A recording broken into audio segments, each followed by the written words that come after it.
गणनायकाय गणदैवताय गणाध्यक्षाय धीमहि गुणशरीराय गुणमण्डिताय गुणेशानाय धीमहि गुणातीताय गुणाधीशाय गुणप्रविष्टाय धीमहि एकदन्ताय वक्रतुण्डाय गौरीतनयाय धीमहि गजेशानाय बालचन्द्राय श्रीगणेशाय धीमहि एकदन्ताय वक्रतुण्डाय गौरीतनयाय धीमहि गजेशानाय बालचन्द्राय श्रीगणेशाय धीमहि गानचतुराय गानप्राणाय गानान्तरात्मने गानोत्सुकाय गानमत्ताय गानोत्सुकमनसे गुरुपूजिताय गुरुदैवताय गुरुकुलस्थायिने गुरुविक्रमाय गुह्यप्रवराय गुणवे गुरगुणवे गुरुदैत्यकलक्षेत्रे गुरुधर्मसताराध्याय गुरुपुत्रपरित्रात्रे गुरुपाखण्डखण्डकाय गीतसाराय गीततत्त्वाय गीतगोत्राय धीमहि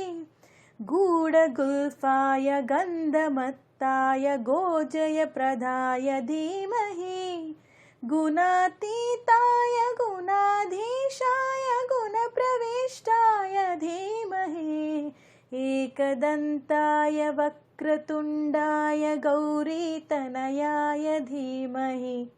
गजेशानाय बालचन्द्राय श्रीगणेशाय धीमहि एकदन्ताय वक्रतुण्डाय गौरीतनयाय धीमहि गजेशानाय बालचन्द्राय श्रीगणेशाय धीमहि